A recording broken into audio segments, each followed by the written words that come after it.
Doctor Yunus sir আপনি failure হবেন, 100% failure হবেন। আরেকটা এরকম অভ্যুত্থান হবে, এই জুলাইয়ের মতো আরেকটা অভ্যুত্থান হবে। কারণ মানুষের তখন হুঁশ হবে, তখন ভালো মানুষ নির্বাচন করতে পারবে। সমস্ত উপদেষ্টারা চাইতেছে দেশটাকে আবার সেই একটা হোক, যুদ্ধ হোক, আবার কিছু হোক, আবার সেই সরকার আসুক।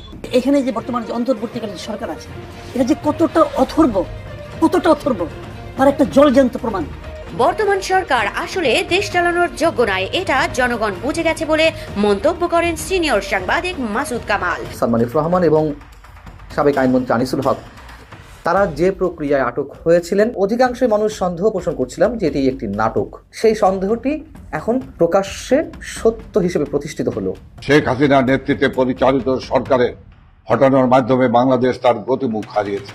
মেটিকুলাস ডিজাইনের অংশ হিসাবে সচিবালয়ের মতো সুরক্ষিত জায়গায় অগ্নিকাণ্ড সংগঠিত করা হয়েছে। আসসালামু আলাইকুম দর্শক, বর্তমানে বাংলাদেশের পরিস্থিতি এবং রাজনৈতিক শৃঙ্খলাকে তাই আলোকে আপনাদের সামনে বেশ কিছু গুরুত্বপূর্ণ ভিডিও নিয়ে হাজির হয়েছি।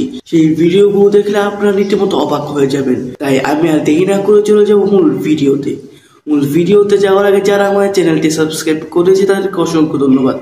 আর যারা এখন আমার চ্যানেলটি সাবস্ক্রাইব করে তারা তাড়াতাড়ি সাবস্ক্রাইব করে ফেলুন ধরনের সকল আপডেটগুলো সবার আগে পেতে। প্রথমে যে দুজন ব্যক্তি আটক হয়েছিলেন, সালমান এফ রহমান এবং সাবেক আইনমন্ত্রী আনিসুল হক, তারা যে প্রক্রিয়ায় আটক হয়েছিলেন, আমরা অধিকাংশ মানুষ সন্দেহ পোষণ করছিলাম যে এটি একটি নাটক। তাদেরকে যে অবস্থা আটক করা হয়েছিল, সদরঘাট এলাকা থেকে তাদেরকে লুঙ্গি পরা অবস্থায়, একই ধরনের টি শার্ট পরা অবস্থায়, দাড়ি গোঁফ কামানো অবস্থায় তাদেরকে আটক করা হলো এবং এগুলো খুব সাদা চোখে বোঝা যাচ্ছিল যে নতুন লুঙ্গি নতুন টি শার্ট পরে তারা পালাচ্ছিলেন। এবং সেই অবস্থায় তাদেরকে যেভাবে আটক করা হলো নৌ পুলিশের সহায়তায়, তো সেই সন্দেহটি এখন প্রকাশ্যে সত্য হিসেবে প্রতিষ্ঠিত হলো। এবং এটি যে একটি নাটক ছিল সেই কথাটি বেরিয়ে এসেছে সরকারের অন্যতম উপদেষ্টা ব্রিগেডিয়ার জেনারেল অবসরপ্রাপ্ত সাখাওয়াত হোসেনের মুখ থেকে। একদিন আগে একটি অনলাইন টক শোতে তাকে প্রশ্ন করা হয়েছিল, সেনাবাহিনীতে যারা আশ্রয় নিয়েছিলেন সেনানিবাসে, তাদের সম্পর্কে আসলে কতটুকু জানা গেছে, কারা আটক হয়েছিলেন, তাদের কতজনকে ছাড়া হয়েছে, বাকিরা কোথায় কী অবস্থায় রয়েছে। সেই প্রশ্নের জায়গা থেকে ব্রিগেডিয়ার জেনারেল সাখাওয়াত হোসেন তিনি বলেছেন যে আমি 8-9 দিন স্বরাষ্ট্র মন্ত্রণালয়ে দায়িত্বে ছিলাম, সেই অবস্থায় আমার কাছে 2 জনকে হস্তান্তর করা হয়েছিল। কোন 2 জন?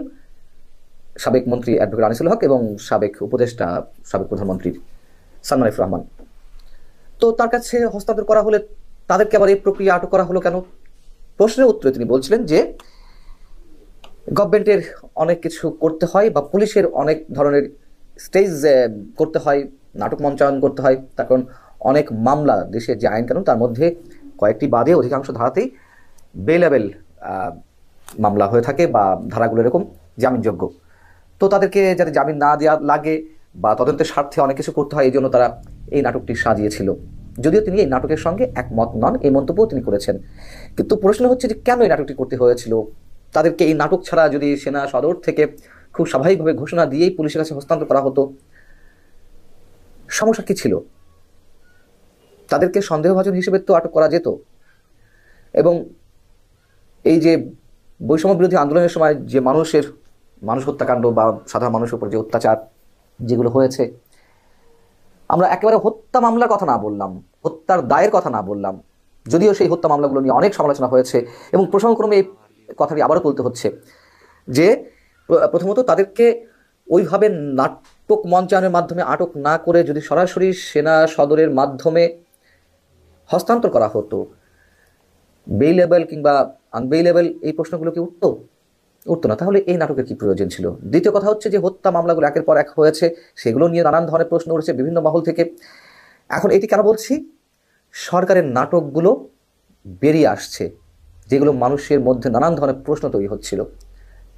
আমরা জানি এসবের কোনো সদুত্তর সরকার কাছ থেকে পাওয়া যাবে না, কিন্তু প্রকাশ্যে তো এলো। এখন প্রশ্ন হচ্ছে যে ব্রিগেডিয়ার জেনারেল অবসরপ্রাপ্ত সাখাওয়াত হোসেনের পদ থাকবে তো?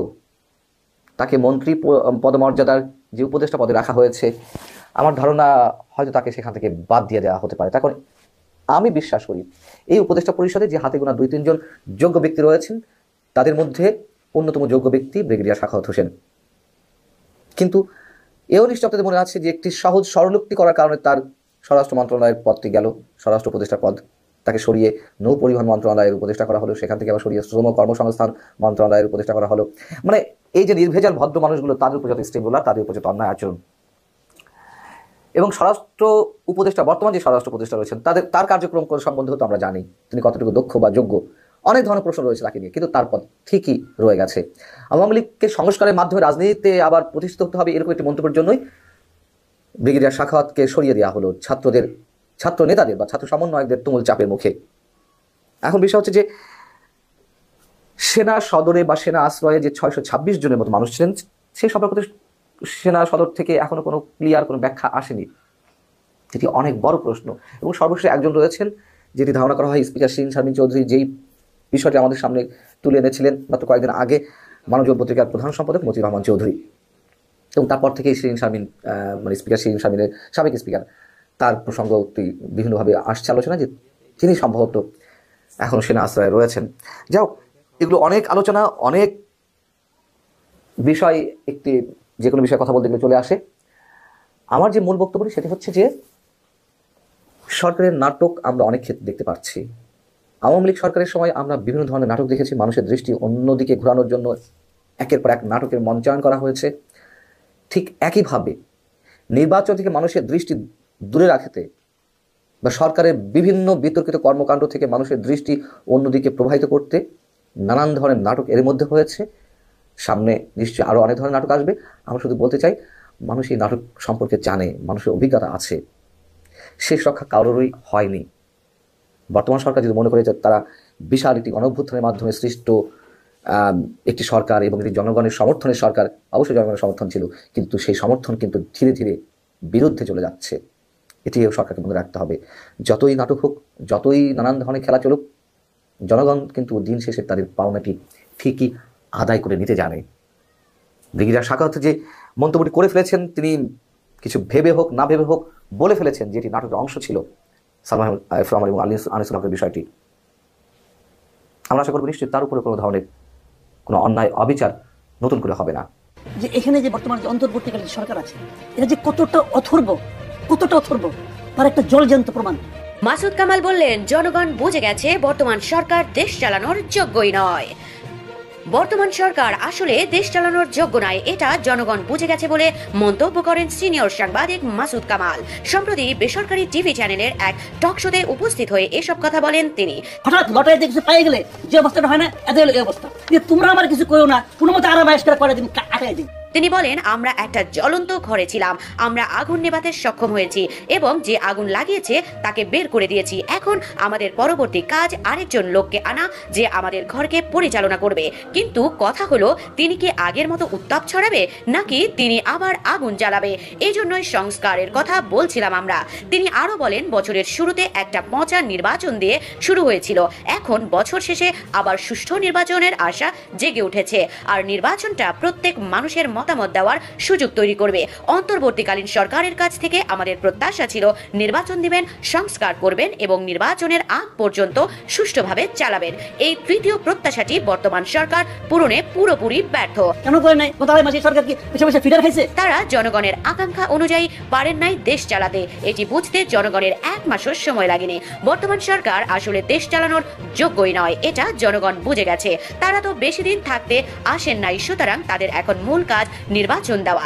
মাসুদ কামাল আরো বলেন, ডক্টর ইউনূস অসাধারণ একজন যোগ্য ব্যক্তি, তবে তিনি মানুষ চেনেন না। অনেক অযোগ্য লোককে তিনি সামনে নিয়ে আসেন। ডক্টর ইউনূস এখন সবচেয়ে ভালো করবেন যদি একটি গ্রহণযোগ্য নির্বাচন দিতে পারেন। সচিবালয়ে আগুনের ঘটনায় সিসি ক্যামেরার ফুটেজ সংগ্রহ করা হয়েছে। সচিবালয়ে আগুন দিল সমন্বয়করা, যা একটা সিসিটিভি ফুটেজে দেখা গেছে যে সমন্বয়ক হাসিবুল ইসলাম সচিবালয়ে আগুন দিচ্ছে। এই ব্যাক করে দল এরা বলতে চাই, আমরা আগে সংস্কার নিয়ে ব্যস্ত, দেশ জাহান্নামে যাক। এই ঘটনার বিচার চাই। এমন বাংলাদেশ দেখবার জন্য 17 বছর লড়াই করি নাই, আমি বাংলাদেশের পেছনে ব্যয় করি নাই। সচিবালয়ে আগুন ইচ্ছাকৃতভাবে দেওয়া হয়েছে, এমনই অভিযোগ উঠেছে সাধারণ মানুষের পক্ষ থেকে। প্রাথমিকভাবে শর্ট সার্কিট থেকে আগুন লাগার ঘটনা ধারণা করা হলেও আগুন লাগার 2 মিনিট পরে সমন্বয়ক হাসিব ফেসবুক লাইভে আসেন, যা সন্দেহের তীর তার দিকে স্পষ্টভাবে ঘুরিয়ে দিয়েছে। সাধারণ মানুষের দাবি, সমন্বয়কদের রিমান্ডে নিলে পুরো ঘটনা বেরিয়ে আসবে। সমন্বয়ক হাসিব ষড়যন্ত্র করে লাগিয়ে গেছে কিনা আমরা এটা তদন্ত আমরা জানতে চাই। পরিকল্পিত আমরা কি ভাত খাই না, আমরা কি এদেশের জনগণ আমরা কিছু বুঝি না, আমাদের চোখ কান নাই। এরই মাঝে বিএনপি সম্পাদক রুমিন ফারহানা ও মুখ্য সচিব রুহুল কবির রিজভী জানিয়েছেন, এই বাংলাদেশ দেখার জন্য আমরা শেখ হাসিনাকে পতন করিনি। যারও স্পষ্টভাবে বলেছেন গণ অধিকার পরিষদের সভাপতি ভিপিনুর। এটা শর্ট সার্কিট কিংবা স্বাভাবিক কোনো দুর্ঘটনা সেটি আমাদের কাছে মনে হয়নি। এই উপদেশটা নাহি খুব স্পষ্টভাবে সমন্বয় আসিফকে বলছে যে সচিবালয়ের 7 নম্বর ভবনে স্পেসিফিক অ্যাকশন নিতে। সাধারণ শিক্ষার্থীরা সমন্বয়কদেরকে 12 ঘন্টার আলটিমেটাম দিলেন। কি সেই আলটিমেটাম? 12 ঘন্টার ভিতরে সচিবালয়ের মতো একটা জায়গায়, বাংলাদেশের এত বড় একটা মানে এত গুরুত্বপূর্ণ একটা জায়গার মতো জায়গায় কিভাবে আগুন লেগে যায়, এবং বিশেষভাবে এই 3 বাটপাড়ের মনে করেন এই আপনার চেম্বারে মনে করেন আগুন লাগে কিভাবে? আর কোথাও তো লাগতে পারতো। এই মানে এই 3 বাটপাড়ের ইয়েই লাগলো আগুনটা, কেন লাগলো? বর্তমান এই সাধারণ শিক্ষার্থীরা জানতে চায়। বর্তমান শুধু এটাই না, এই উপদেষ্টারা তারা সম্পূর্ণ এই বিচারের মানে এই আপনার এই অগ্নিকাণ্ডের বিচারের দায়ভার চাপাচ্ছে আওয়ামী লীগের উপরে, যে এগুলো নাকি আওয়ামী লীগ ঘটাইছে। বুঝতে পারছেন? এগুলো নাকি আওয়ামী লীগ ঘটাইছে, এগুলো নাকি আওয়ামী লীগের কাজ। তো আমার প্রশ্ন, ভাই আওয়ামী লীগের বর্তমান বাংলাদেশে কোনো আছে, অস্তিত্ব আছে? নাই। আচ্ছা শুনুন, এখন শিক্ষার্থীদের কথা হচ্ছে 12 ঘন্টার ভিতরে আপনারা যদি এটাকে সঠিকভাবে তদন্ত করে বের করে না আনতে পারেন, তাহলে আপনাদের প্রতি আমরা 5 আগস্ট শেখ হাসিনার বিরোধে কিংবা আপনার জুলাই মাসে যে পরিমাণে আমরা নামছিলাম, আপনাদের প্রতি কিন্তু আমরা 1 মিনিট সময়ও কিন্তু ব্যয় করব না। কারণ বর্তমান আপনারা প্রতিটা সেক্টরে আপনারা ব্যর্থ, প্রতিটা সিস্টেমে আপনারা ব্যর্থ। আপনারা যেখানে ব্যর্থ সেখানেই আপনারা শেখ হাসিনার নাম দিয়ে পার পেয়ে যাবেন না। কারণ বর্তমান বাংলাদেশের মানুষ আপনাদের এই মুখোশটা আসলে বুঝে গেছে। কারণ তিনি আসলে সুন্দর একটা কথা বলছে, আমি আপনাদেরকে একটু পড়ে শোনাচ্ছি। সেটি হচ্ছে যে তিনি বলতে চাচ্ছে যে মানে যে কোনো সেক্টরে দ্রব্যমূল্যের দাম, তারপর হচ্ছে বাংলাদেশের অনাকাঙ্ক্ষিত ঘটনা, তারপর আদার্স অনেক কিছু, হ্যাঁ, সাধারণ মানুষদের ভিতরে আপনার শান্তি ফিরে নিয়ে আসা, কিংবা আপনার যে এই যে একটা সিন্ডিকেট, যে সিন্ডিকেটের মাধ্যমে বাংলাদেশের আপনার দ্রব্যমূল্যের দাম প্রচুর হাই, মানে এগুলাকে নিয়ন্ত্রণে আনতে পারতেছে না। মানে এগুলো নাকি আপনার তারা যে পারতেছে না, মানে এটা তো দুঃখ প্রকাশ করবে, একটা তো কথা আছে না। সেখানেও কি তারা আওয়ামী লীগের নাম দিয়ে তারা দিব্যি পার পেয়ে যাচ্ছে। এখন থেকে আর হবে না। এই সচিবালয়ের মতো একটা জায়গা, বাংলাদেশে এত ইম্পর্টেন্ট একটা জায়গার মতো জায়গায় কিভাবে 3 উপদেষ্টার কক্ষে অগ্নিকাণ্ড হয়, এটা তো কখনো মেনে নেওয়ার মতো ঘটনা না। এটা অবশ্যই সাজানো গোছানো, কিন্তু এটা যে আওয়ামী লীগের কাজ না সেটা আমরা বুঝতেই পারতেছি। এটা হচ্ছে তাদের ভিতরে একটা সাজানো গোছানো একটা কাজ। ধন্যবাদ জানাই, অসংখ্য ধন্যবাদ। কারণ আমাদের বাংলাদেশের প্রতিটি মানুষ বর্তমানে বুঝে গেছে ভাই। এখন যদি সমন্বয়কদের কিংবা এই উপদেষ্টাদের আপনার বউ যদি ভাই প্রেগনেন্টও হয়ে যায়, এক্সাম্পল, এই উপদেষ্টাদের বউ যদি আপনার প্রেগনেন্টও হয়ে যায়, তারপর বলবে যে আওয়ামী লীগ রাতের অন্ধকারে আইসা এই দুর্ঘটনাটা বা এই অনাকাঙ্ক্ষিত ঘটনাটা ঘটাই দিয়ে চলে গেছে। অন্তত যদি দেন এই ধরনের একটা অপবাদ দিয়ে, তাহলে ভাল লাগবে। হ্যাঁ, ভাল লাগবে, সত্যি বলতেছি ভাল লাগবে। কারণ এই যে বর্তমান পাবলিক প্লেসে যদি একটু পাত দেয়, কেউ দুর্গন্ধ ছড়ায়, সেটাও বলবো যে আওয়ামী লীগ মনে কাজটা করে গেছে। তারপর হচ্ছে অমুক জায়গায় যান আওয়ামী লীগ করছে, তমুক জায়গায় যান আওয়ামী লীগ করছে। কিন্তু আপনারা যে টোটালি ব্যর্থ, সেটা আপনারা কখনো স্বীকার করবেন না। কারণ আপনারা জানেন যে আপনারা যদি স্বীকার করেন তাহলে কি আপনাদের পদত্যাগ করতে হবে। এখন এই শিক্ষার্থীরা যে আপনাদের একের পর এক আপনাদের মুখোশ কিন্তু টেনে বের করতেছে, কেন বের করবে না? সামনে আরো দেখতে পারবেন, সামনে কি আরো দেখতে পারবেন। শোনেন, এটা না দেশ, বুঝতে পারছেন? এটা কোনো ওই যে সার্কেস বা কিংবা ওই বান্দর খেলার জায়গা না, বুঝতে পারছেন? এটা কি একটা দেশ। আর এই দেশটাকে চালানোর জন্য ওই ধরনের একটা মেধাবী মানুষকে কিংবা জনগণের ম্যান্ডেটের মাধ্যমে একজন প্রার্থী দরকার। আপনাদের মতো এই আপনার এই উপদেশটা কিংবা মাস্টার মাইন্ড, হ্যাঁ, আপনারা হচ্ছে সবচেয়ে বড় স্বৈরাচার হচ্ছেন আপনারা। দেখেন ভাই, এদের প্ল্যানটা দেখেন একটু। সেটি হচ্ছে আপনার জুলাই মাসে কি করলো, মেট্রো রেলের মতো জায়গাটাকে, যেটা নাকি বাংলাদেশের একটা অন্যতম একটা প্রজেক্ট ছিল, একটা আপনার ডিজিটালের একটা অন্যতম একটা মাত্রা ছিল, তাই না? সেই জিনিসটাকে পুড়িয়ে ফেলে মেট্রোটাকে চরম ভাবে মনে করেন ভাঙচুর, আগুন দিয়ে পুড়িয়ে দেওয়া। সেখানে 31 কোটি টাকা, 1 থেকে 32 কোটি টাকা লাগছে। 31 থেকে 32 কোটি টাকা লাগছে। এই টাকাটা কি সম্মানিতের বাদ দেওয়া দিছে? টাকাটা কার ভাই? আমাদের জনগণেরই। সম্মানিতের বাদ দেওয়া দিছে। সেই এই মেট্রো রেলের মতো ঘটনাটা ঘটায়া আওয়ামী লীগের নাম দিতে মনে করেন চাইছে, এই সচিবালয়ের আগুন দেওয়ার মতো। ঠিক সেম নাটক, সেম একের হুবহু। মানুষ খাবে না ভাই, কপি হয়ে গেছে, খাবে না। সত্যি বলতেছে, মানুষ খাবে না। কারণ বর্তমান আপনাদের ওই বিবি যদি মনে করেন হঠাৎ করে দেখেন যে প্রেগনেন্ট হয়ে যায়, কিংবা আপনার শালীরা যদি প্রেগনেন্ট হয়ে যায়, তারপরে বলবেন যে এটা আওয়ামী লীগ ঘটাইছে, কিংবা অনেক আরো খারাপ ভাবে বলতে ইচ্ছে করে। হ্যাঁ, আরো খারাপ ভাবে বলতে ইচ্ছে করে, কিন্তু পারি না, সত্যি পারি না। যাই কিছু করো না কেন, আওয়ামী লীগ। আরে ভাই, এগুলোকে আওয়ামী লীগের ভূত এসে ঘটাই গেছে? হ্যাঁ, এগুলোকে আওয়ামী লীগের ভূত এসে ঘটাই গেছে? সচিবালয়ের মধ্যে একটা জায়গার ভিতরে কিভাবে এই ধরনের ঘটনা ঘটে? সেখানে কি ক্যামেরা নাই ক্যামেরা সেখানে? আর বুঝলাম যদি আগুন লেগে থাকে, 3 বান্দরের এই কক্ষে কেন আগুন লাগলো? দর্শক, আমি আশা করছি আপনারা সকলেই আলোচনাগুলো শুনেছেন, এবং এই আলোচনাগুলো নিয়ে যদি আপনার কোনো মন্তব্য থেকে থাকে অবশ্যই কমেন্ট বক্সে জানাবেন।